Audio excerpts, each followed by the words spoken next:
El hombre de la plata, en el que todos pensamos cuando nos toca salir a pagar impuestos y el que está por estos días en el ojo del huracán a propósito de la subida de los combustibles, se le mide a responder todas nuestras preguntas. Caminen con nosotros y hablamos con el ministro de Hacienda, Ricardo Bonilla.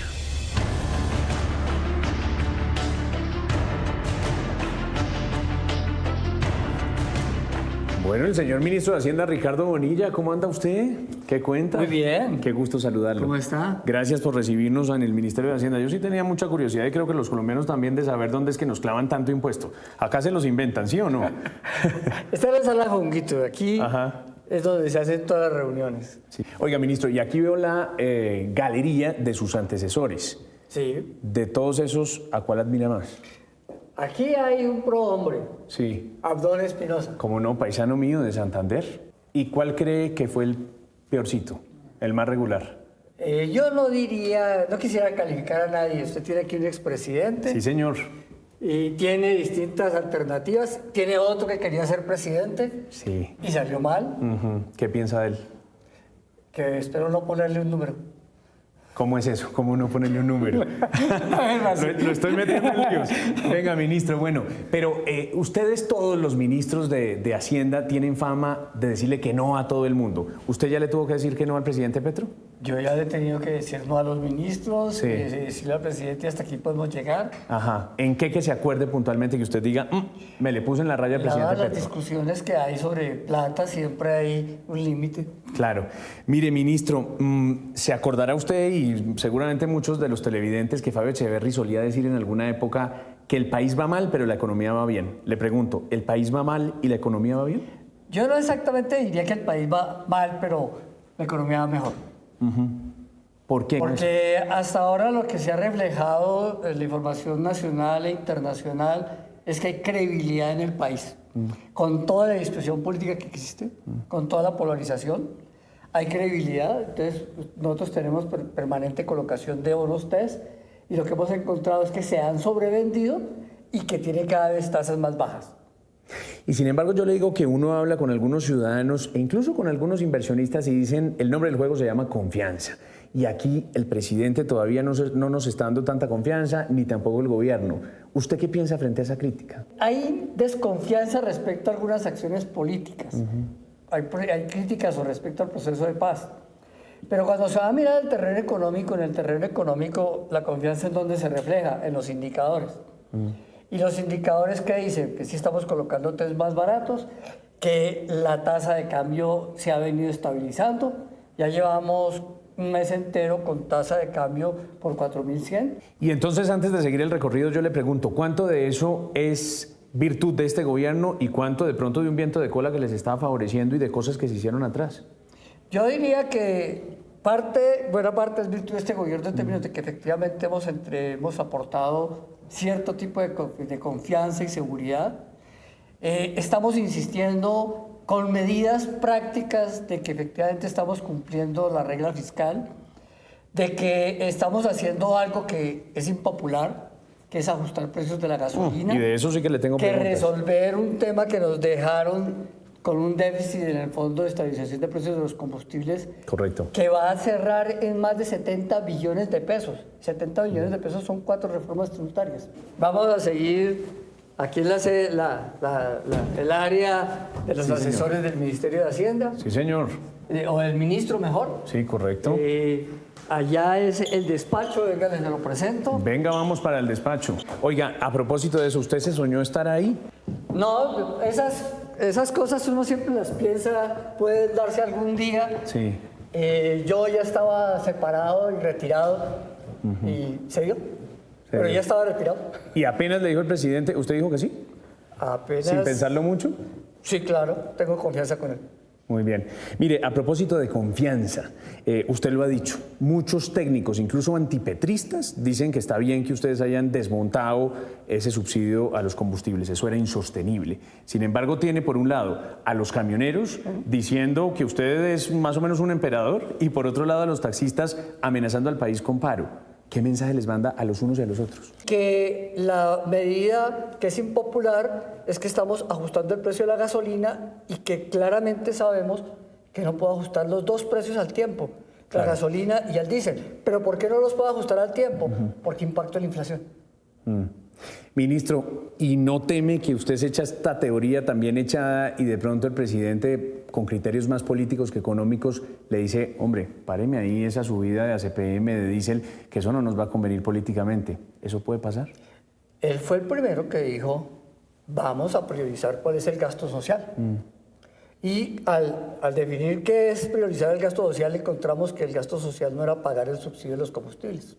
Y si yo me dedico a gastar la plata para pagar el subsidio de los combustibles con estos niveles, le tengo que quitar plata a la educación, a la salud y a los niños.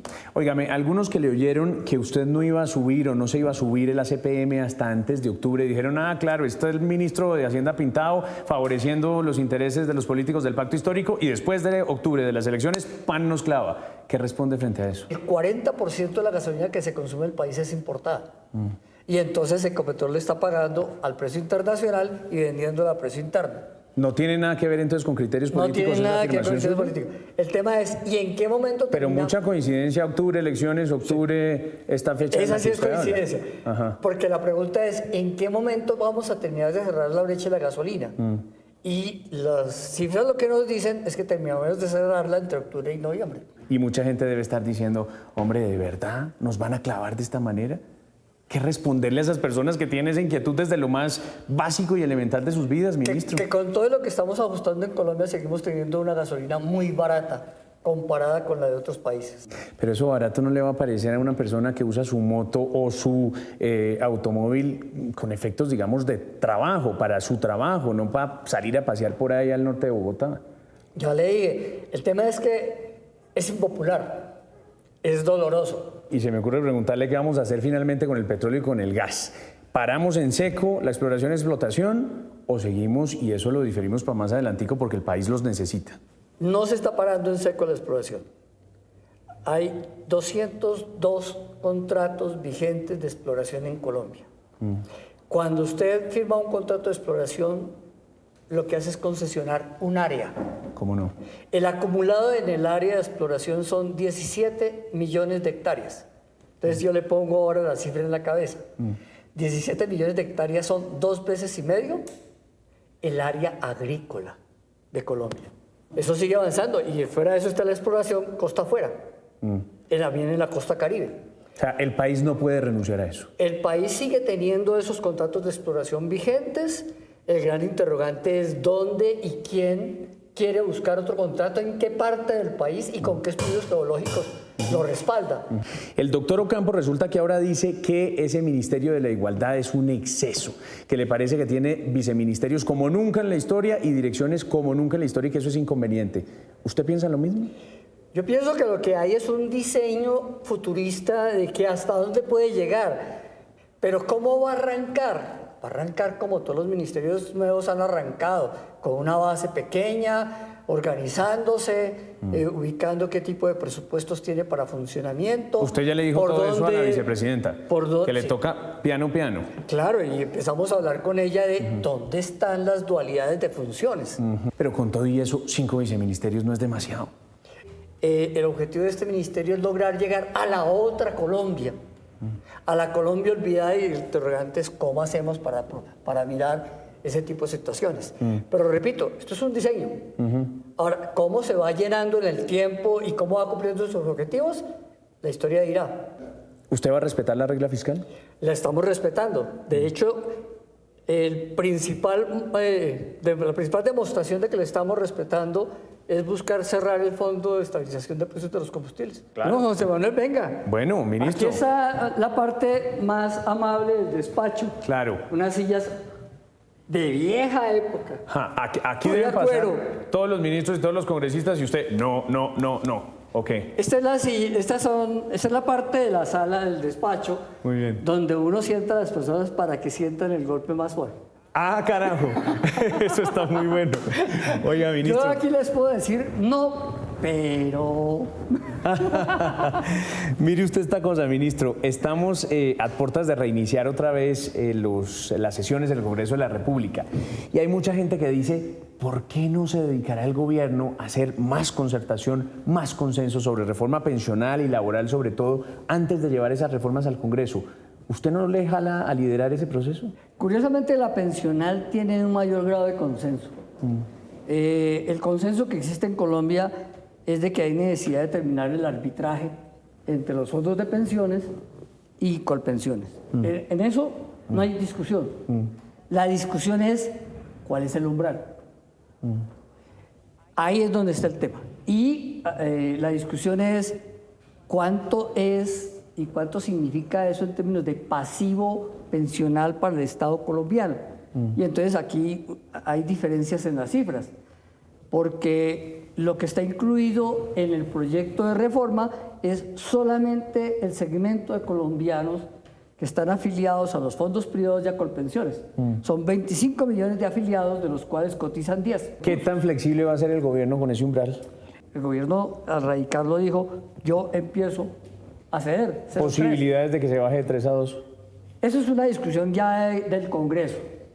Con lo cual usted no me está diciendo que no, me parece interesante. Es la discusión que debe venir de fondo. Lo que es cierto es que ya nadie, ni los fondos, ni otros actores hablan de un umbral de 1.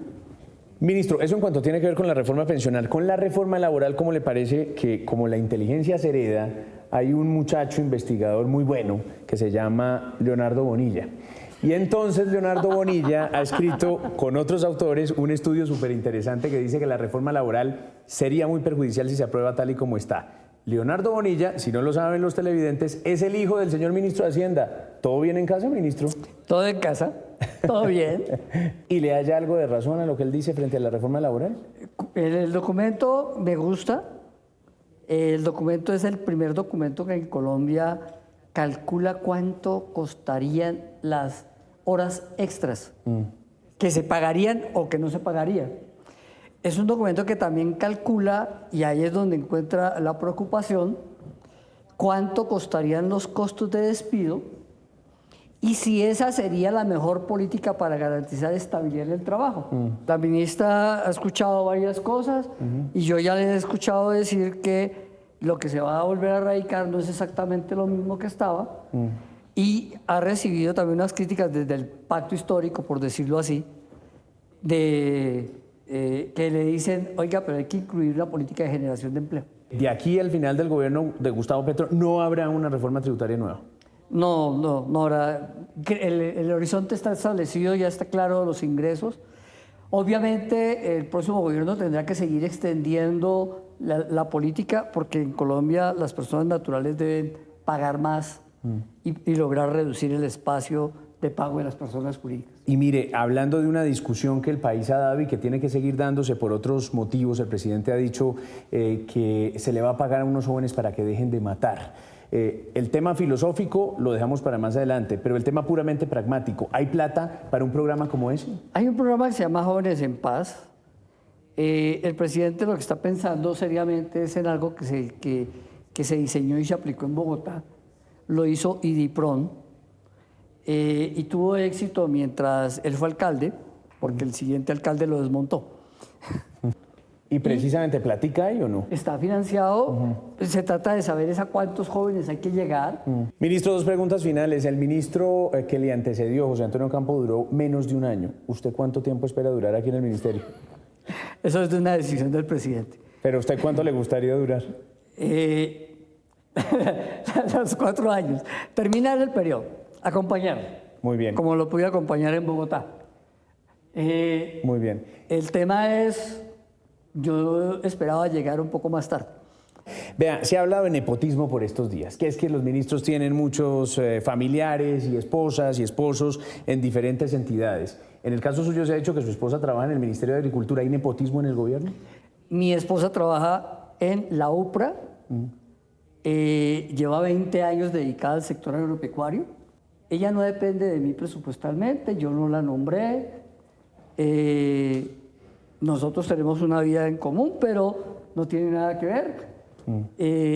Quizá lo único que tenga en este momento de relaciones es que como yo tengo un esquema de seguridad, se lo están intentando extender a ella. Ministro, no lo friego más. Muchas gracias por estos minutos. Gracias, José Manuel. Ha sido un gusto. Muy bien. Gracias, ministro.